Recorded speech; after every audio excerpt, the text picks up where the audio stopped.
is a conversation between two friends about climate change stories and a quiz based on their discussion.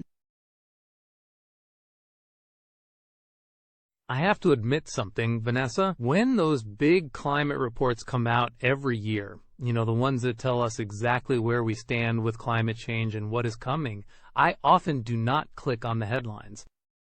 Oh, Ben, I completely understand that feeling. It is hard to look at those stories sometimes. They can be so overwhelming, cannot they? There is just this flood of intense information, and it often feels like it is all bad news.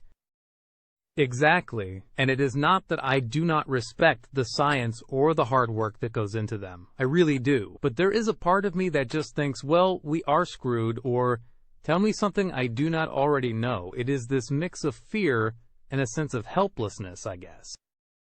I think a lot of people feel that way. It is the fear, definitely. But also for many, life is already so demanding. People have so much on their plate, with work, family, and personal challenges. Adding the weight of a complex and often bleak climate report just seems like too much to bear. That is a big part of it. It is technical too. Sometimes the language is dense, and you have to really dig in to understand the nuances. It is not always presented in a way that feels immediately accessible or relevant to daily life. And that is a real challenge, not just for journalists trying to get the message out, but for all of us. Because the more we actually engage with climate news, the more we truly understand its implications. There is research that shows people who consume climate news weekly, rather than just monthly, have a much better grasp of how climate change is affecting things right now, not just in some distant future. That makes sense. It shifts it from an abstract concept to something much more immediate and personal. I remember seeing something about how it helps people realize that climate change is already impacting their health, or that countries with higher emissions bear a greater responsibility than those who contributed less. Precisely. It brings it home. And that understanding is crucial for making informed decisions, both individually and collectively. I mean, I grew up in a place heavily reliant on, let us say, traditional energy industries, much like you from your background. Getting into climate journalism, I often saw the same problem. People were not clicking or reading the stories, even mine. Yes, that is incredibly frustrating as a journalist. You put in all that effort researching, writing, and then you see the analytics, and it is just flat. It feels like you are shouting into a void. I actually left my job partly because of that feeling. It was just a really traumatic experience to see the lack of engagement, despite the urgency of the topic. It sounds like it was a really difficult time. So after that, what made you decide to keep working on climate stories, but in a different way? Well, I joined this new project, a sort of global network for journalists.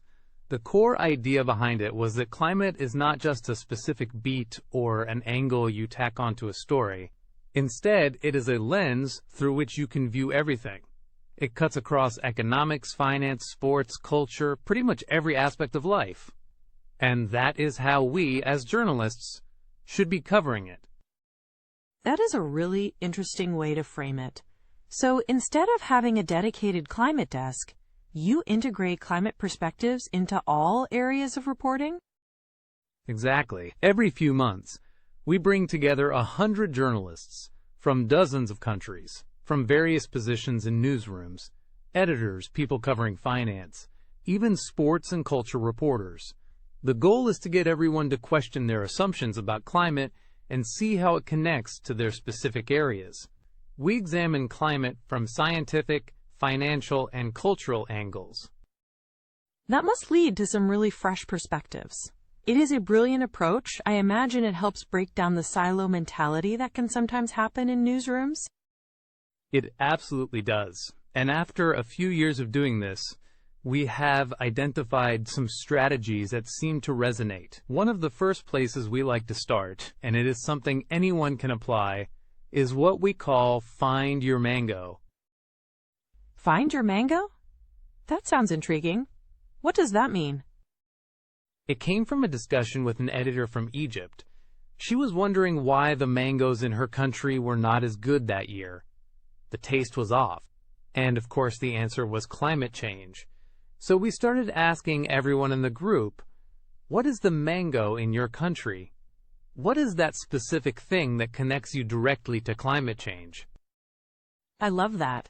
For me, it might be something like the quality of local artisanal cheeses, or perhaps how the changing seasons affect the timing of certain festivals. It makes it so much more personal and relatable than abstract data points. Right. For someone from my area, it might be skiing. For others, it is coffee, durian, or even mushroom picking. It is all those things that are deeply important to our lives and livelihoods, the food we eat, the sports we play, the cultural events we cherish. These are the things that truly make our lives worth living, and when they are threatened, people pay attention. That is a powerful way to engage people. It makes the issue immediate and tangible. So what is the second strategy? The second point is that climate coverage is contagious. Once you start actively looking for climate connections in your newsroom, you will find them everywhere. Often, when newsrooms ask us if they should start a new climate desk or hire specialized reporters, we suggest they first take an inventory of what they are already covering. And they usually find a lot, do not they? Local reporters covering water issues or city hall decisions. Business reporters covering energy prices or insurance rates.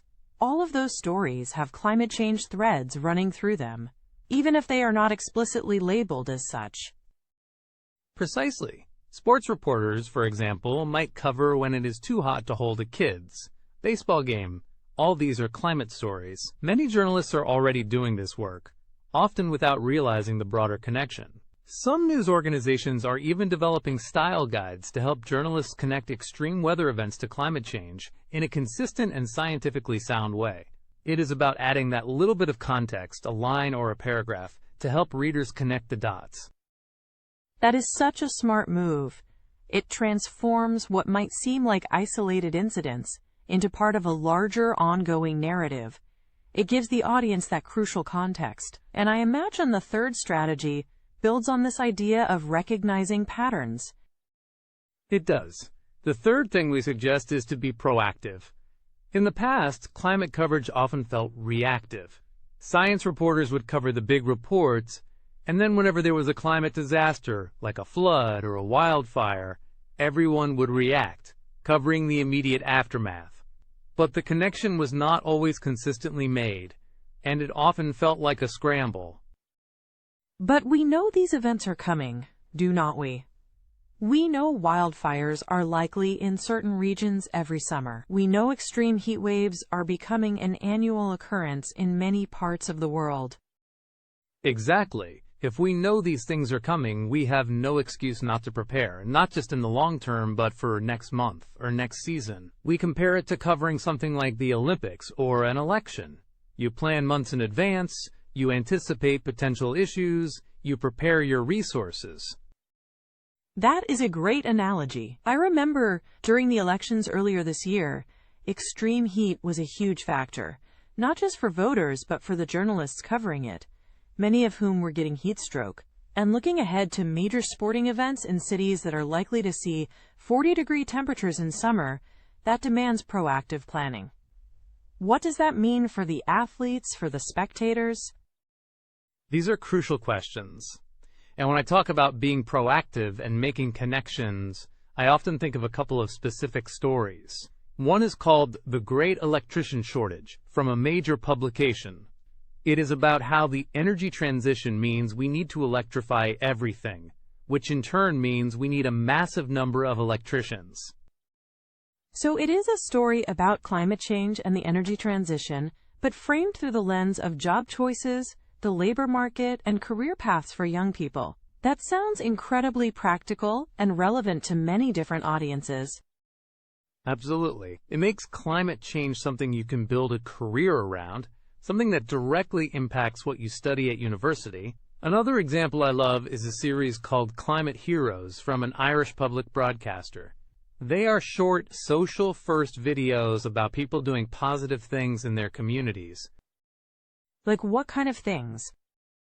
It could be a climate comedian on tour, a professional rugby player turned environmental activist, stories about local biodiversity initiatives, or businesses finding innovative ways to deal with waste.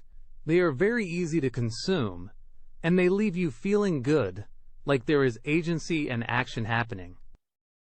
That is a wonderful counterpoint to the doom and gloom. It shows that it is not an either-or situation. We still need the big, hard-hitting reports, the IPCC coverage, but we also need these stories of hope and action. We need to do both. Precisely. It goes back to something fundamental I learned in journalism school. A story is someone doing something, because there needs to be agency, something needs to be happening. And that is what these stories provide. It sounds simple when you say it like that, but in climate journalism, the boundary for success can feel impossibly high. I know what you mean. It feels like the ultimate goal is to stop climate change itself, does it not? And anything short of that can feel like a failure, a constant uphill battle. That must be incredibly challenging for climate journalists day in and day out. It truly is. But I think we need to reframe what success looks like for us. Our role is to provide good, useful information that can help people make tangible, important choices in their lives. Like whether it is safe to take their kids to the park on a given day because of extreme heat, or what career paths might be resilient and impactful in a changing world. Exactly. What does the future hold for their community, and how can they prepare? These are really concrete personal decisions. When we focus on providing information that empowers people to make those choices, that is a measure of success we can work with. That is a much more grounded and achievable goal. It is about connecting with audiences by remembering what is genuinely important to them, being proactive in our storytelling, and making those clear connections between climate and their everyday lives. Yes, and I hope that by adopting these approaches, we can make it a little bit harder for people to look away from climate change. It is about making it relevant, accessible, and ultimately empowering. This quiz will test your understanding of the conversation between Ben and Vanessa about climate change communication. Question 1. What is Ben's initial confession about IPCC reports? A. He always reads them immediately. B. He sometimes avoids clicking on them. C. He finds them too simplistic. D. He shares them widely on social media.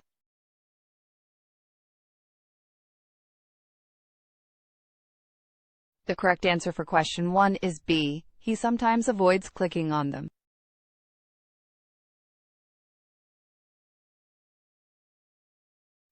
Question 2.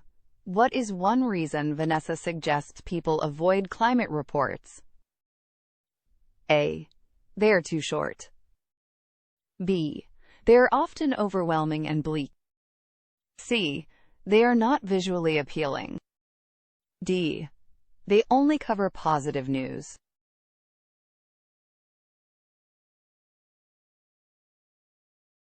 The correct answer for question 2 is B. They are often overwhelming and bleak.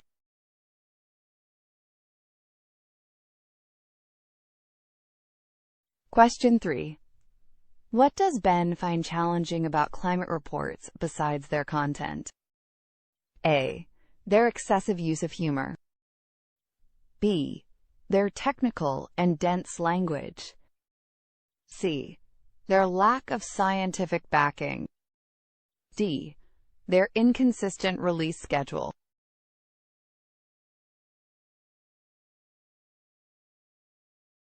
The correct answer for question 3 is B. Their technical and dense language.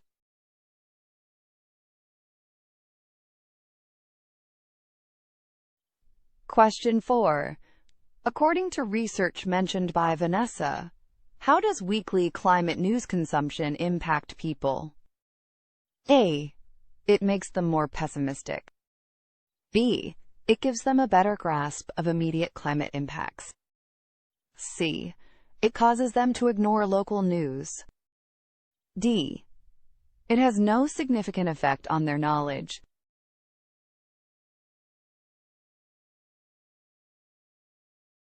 The correct answer for question 4 is B. It gives them a better grasp of immediate climate impacts.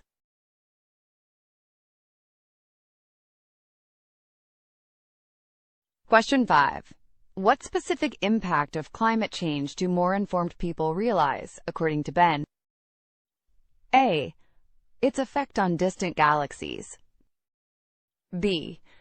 Its current impact on their health. C. Its benefits for specific industries.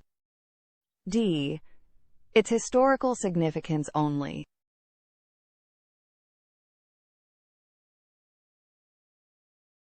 The correct answer for question 5 is B. Its current impact on their health.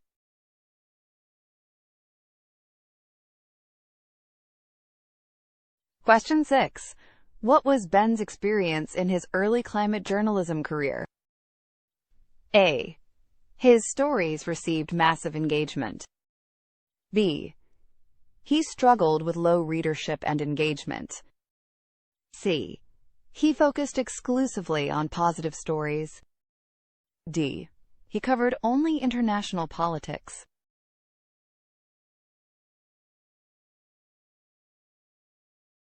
The correct answer for question 6 is B. He struggled with low readership and engagement.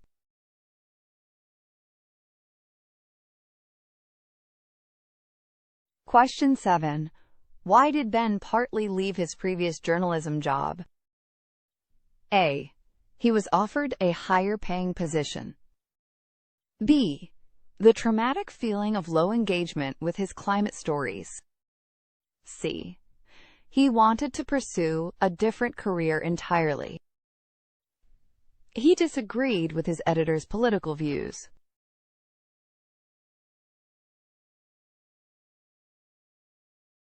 The correct answer for question 7 is B. The traumatic feeling of low engagement with his climate stories.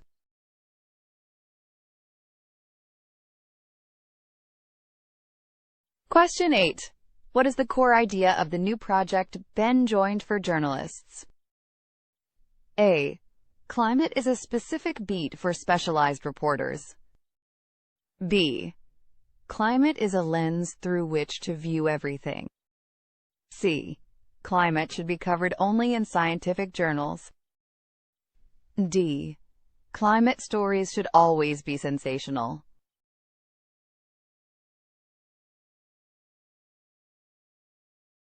The correct answer for question 8 is B. Climate is a lens through which to view everything.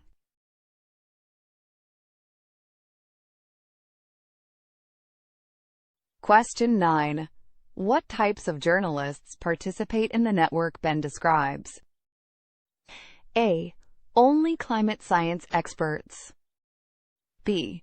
Journalists from various fields like finance, sports, and culture. C. Only editors-in-chief. D. Only new journalism graduates.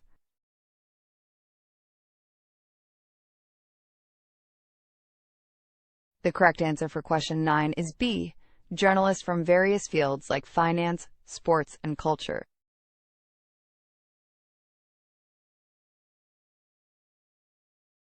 Question 10. What is the first strategy for climate coverage mentioned by Ben? A. Publish only breaking news. B. Find your mango. C. Focus on global politics. D. Ignore local issues.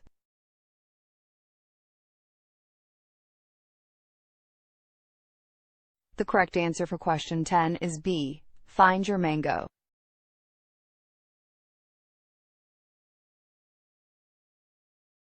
Question 11. What is the origin of the Find Your Mango concept? A. A discussion about coffee quality in Costa Rica. B. An Egyptian editor wondering about the taste of mangoes. C. A reporter investigating skiing conditions. D. A debate about football regulations.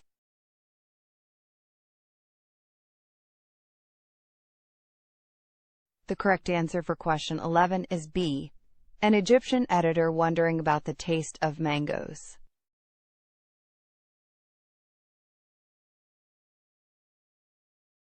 Question 12. What does the Find Your Mango strategy aim to do? A. Identify obscure climate facts. B.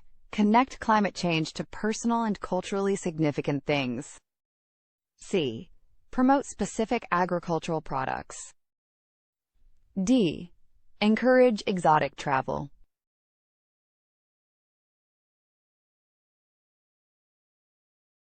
The correct answer for question 12 is B.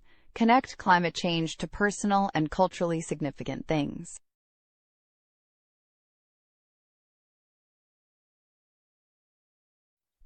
Question 13. What is the second strategy for climate coverage discussed by Ben and Vanessa? A. Climate coverage is optional. B.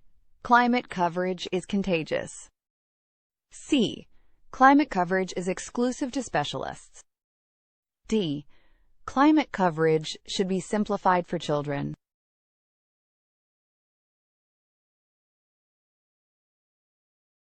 The correct answer for question 13 is B. Climate coverage is contagious.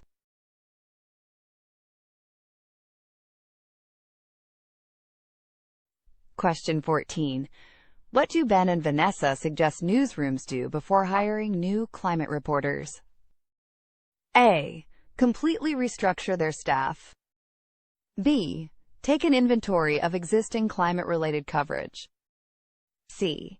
Invest in new technology. D. Attend international climate conferences.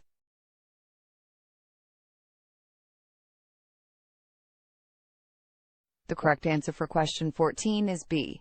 Take an inventory of existing climate-related coverage.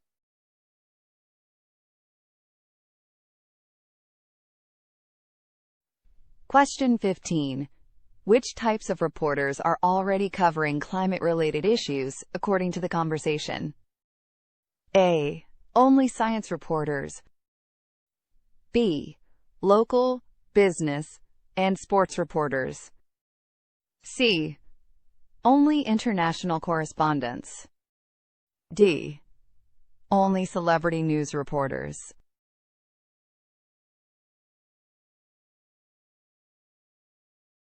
The correct answer for question 15 is B.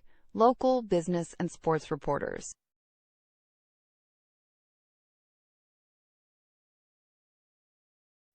Question 16. What example of local climate coverage is given? A. Fashion trends. B. Water issues and city hall decisions. C. Movie reviews. D. Cooking recipes.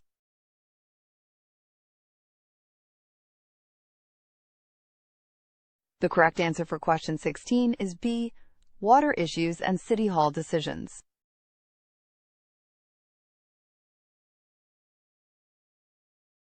Question 17. What is the third strategy proposed for climate coverage? A. Be reactive. B. Be dismissive. C. Be proactive.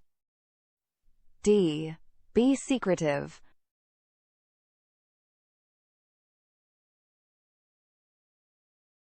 The correct answer for question 17 is C. Be proactive.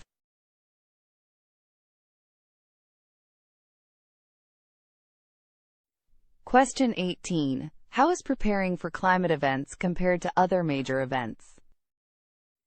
A. Like planning a small birthday party. B. Like preparing for the Olympics or an election. C. Like organizing a surprise gathering. D. Like a spontaneous weekend trip.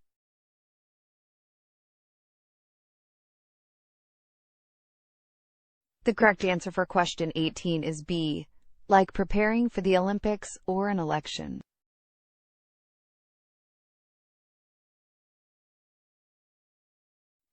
Question 19. What was a significant factor during recent Indian elections mentioned by Vanessa?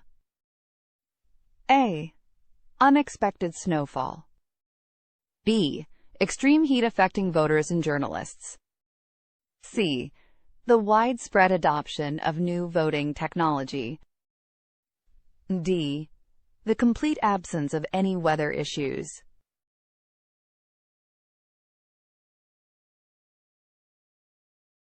The correct answer for question 19 is B. Extreme heat affecting voters and journalists.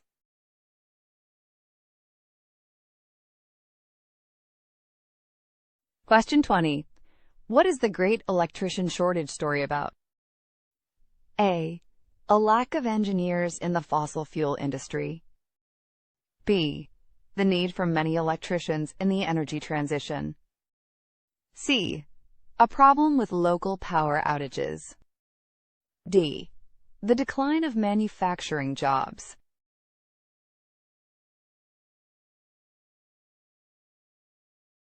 The correct answer for question 20 is B.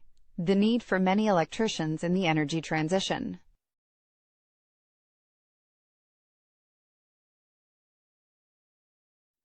Question 21. What broader themes does the great electrician shortage story touch upon? A. Only scientific research. B. Job choices, the labor market, and career paths. C. Historical electrical inventions. D. The history of unionization.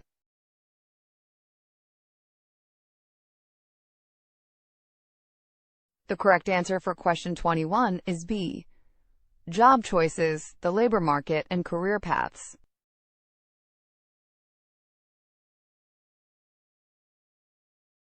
Question 22. What is the focus of the Climate Heroes video series? A. Global political negotiations on climate. B. People doing positive things in their communities.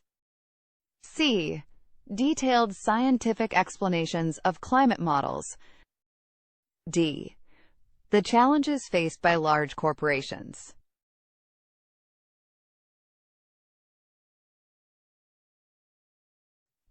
The correct answer for question 22 is B. People doing positive things in their communities.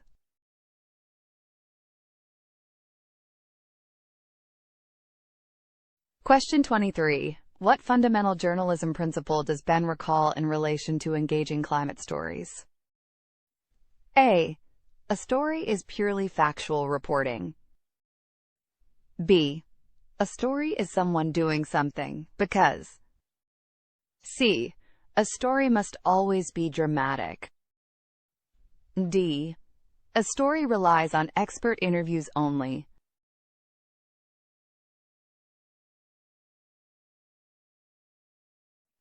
The correct answer for question 23 is B.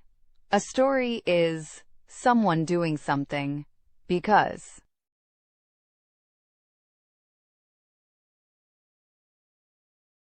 Question 24. What does Ben say the ultimate goal of climate journalism often feels like? A. Achieving global peace. B. Stopping climate change itself. C. Winning journalism awards. D. Becoming the most popular news source.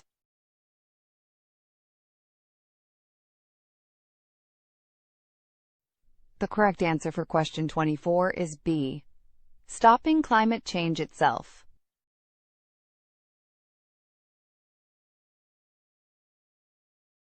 Question 25. How do Ben and Vanessa redefine success for climate journalists? A. By publishing the most articles. B. By providing useful information for tangible personal choices. C. By avoiding any negative news. D. By only focusing on scientific breakthroughs.